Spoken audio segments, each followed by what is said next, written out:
তো এখন আমরা ল্যাগ্রাঞ্জ ইন্টারপোলেশন ফর্মুলাটা দেখব। তো এখানে এটার সূত্রটা দেওয়া আছে। তো দেখে কেমন এলোমেলো লাগছে, তাই না? তো আমি এর সিকোয়েন্সটা বলে দিচ্ছি।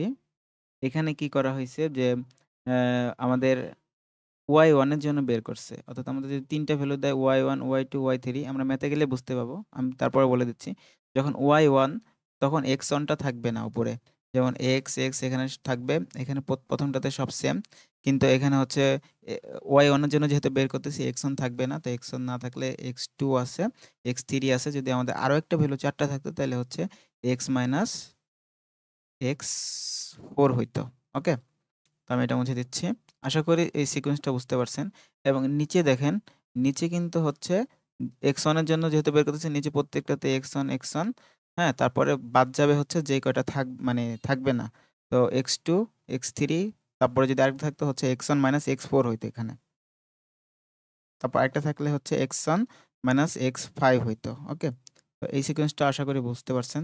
পরেরটা তো দেখেন যখন হচ্ছে y2 এর জন্য বের করব, y2 এর জন্য বের করলে কিন্তু আমাদের এখানে কি হচ্ছে? x2 হচ্ছে। এবং যে কয়টা থাকবে না ওই কয়টা বিয়োগ দিয়ে দিছি। এবং উপরে হচ্ছে ওই x2 টাই থাকবে না। বাকি যেগুলো আছে x এর সাথে ওইটা বিয়োগ হবে। তো আমরা ম্যাথে যাই তাহলে বুঝতে পারবেন। আমাদের এইখানে হচ্ছে i এর ভ্যালু দিছে ৩ টা। তার মানে হচ্ছে i এর এখানে ৩ টা ভ্যালু লিখলাম। xi হচ্ছে শর্ত দিছে i+1 অর্থাৎ এক করে বাড়বে। তার মানে ১, ২, ৩। তারপর হচ্ছে yi এটা হচ্ছে আগে আমরা লিখছিলাম হচ্ছে f of x আগের অঙ্কগুলোতে। এখন আমরা লিখব হচ্ছে yi। তো yi টা হচ্ছে এখানে শর্ত দিছে যে x স্কয়ার মাইনাস x যখন তার মানে হচ্ছে এখানে যখন 1 দিব x এর ভ্যালু তারপর এটা হচ্ছে 1 স্কয়ার করলে 1 ই হয় বিয়োগ এখানে 1। ওকে? তো এটা হচ্ছে 0 হয়ে যায়। তারপরেরটা যদি যাই ২ তখন যখন ২ দিব তখন হচ্ছে এখানে ৪ হবে বিয়োগ এখানে ২। তাহলে এই ২ পাবো। আগেরটা 0 হইছে এবং যখন ৩ দিব ৩ থেকে ৯ বিয়োগ ৩ ৬ পাবো। ওকে, তাহলে এখানে ৩ টার জন্য ভ্যালু পাইছি। তার মানে আমরা এই ৩ টার জন্যই করে ফেলতে পারবো। ৪ টার জন্য যদি হইতো, তাহলে এখানে এই সূত্রটার আরেকটা বেড়ে যেত। একটা যদি বেড়ে যেত হচ্ছে কেমন দেখাতো? এভাবে হচ্ছে প্লাস হইতো এখানে ই থাকতো। বিয়োগ এখানে হইতো হচ্ছে বাকিগুলা বাদে মানে x4 বাদে বাকি সবগুলো এখানে হইতো। তারপরে হচ্ছে এখানে আগে হতো x4 হইতো। তারপরে বিয়োগ x1, x2, x3 এভাবে এই সিকোয়েন্সে যাইতো এবং লাস্টে হইতো y4। ওকে। তো আশা করি বুঝতে পারছেন। তারপর এখন আমরা ম্যাথে চলে যাচ্ছি। তো সূত্রটা এখানে এটা, এটা পুরোটা লেখা হইছে এখানে। হ্যাঁ? তো এখান থেকে আমরা এটা মুছে দিচ্ছি। ওকে। তো এখান থেকে আমরা যদি ভ্যালু পুট করি যখন x এর ভ্যালু হচ্ছে 2 এই যে 2 বসাইছে, x এর ভ্যালু 3 x3 এর ভ্যালু বসাইছে। সেম ভাবে x1, x3 প্রত্যেকটার ভ্যালু আরকি যার যেটা ভ্যালু পুট করে দিছে যখন হচ্ছে y0 এটা হচ্ছে y1 এর মান 0 বসাইছে। এটা হচ্ছে y2, y3 এটার মান ২, ৬ বসায় দিছে এবং হচ্ছে মানে যেখানে যেটার ভ্যালু পুট করা দরকার পুরোটাই পুট করে দিছে। তো পুট করে দেওয়ার পরে যেটা হইছে যে এইটা 0 হয়ে যাবে। যেহেতু 0 দিয়ে গুণ এটা 0 হয়ে যাবে এবং ফাইনালি দেখলাম যে এখানে ক্যালকুলেশন করছে। বাট এখানে ক্যালকুলেশন করার পরে এখানে ফাইনালি 0 হইছে।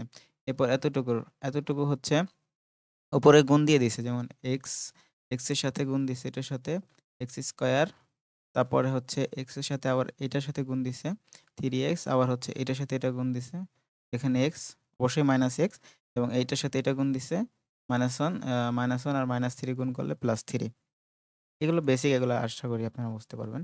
এবং ২-১ এবং ২-৩ এখানে হচ্ছে -1। ওকে? তো এইটা থেকে আমরা কি করলাম? ২ টা ইকুয়েশন বা সমীকরণের মধ্যে দাঁড় করাইছি। এই যে একটা, এই যে একটা। তো এখান থেকে আমরা এই যে এখানে পৌঁছাইছি। এই ২ দিয়ে আবার এটাকে গুণ করে দিছে। পুরাটাকে আমরা এইটা পাইছি। সরি এখানেও গুণ করেনি। গুণ করে দিছে হচ্ছে এইখানে। মানে এখানে একটু বড় করছে ম্যাথটাকে। এখানে গুণ করে দিয়েছি এইটা পাইছি এবং পরেরটা হচ্ছে ৬ দিয়ে যখন গুণ করে দিবে ওই ইকুয়েশনটাকে এইটা পাবো। আচ্ছা।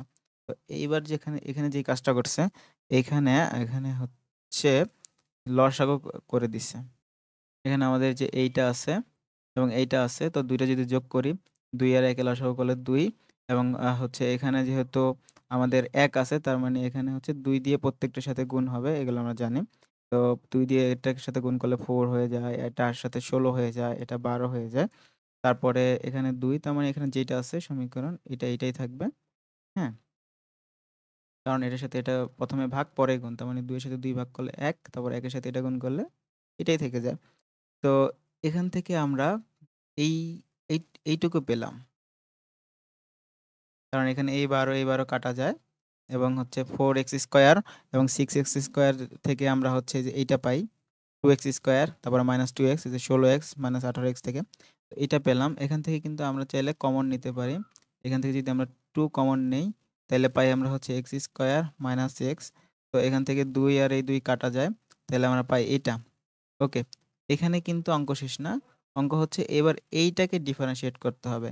আমরা যদি আমাদের ভ্যালু ১ম এ পুট করে যদি সরাসরি বের করি তাহলে কিছুই হবে না। আমাদের এরকম একটা ইকুয়েশন আগে দাঁড় করাতে হবে। এরপরে হচ্ছে আমাদের এই x এর ভ্যালু যেইটা সেটা পুট করতে হবে। আমরা কিন্তু চাইলে ১ম এ x এর ভ্যালু পুট করতে পারতাম কিন্তু হবে না কারণ আমাদের ডিফারেনশিয়েট করতে হবে।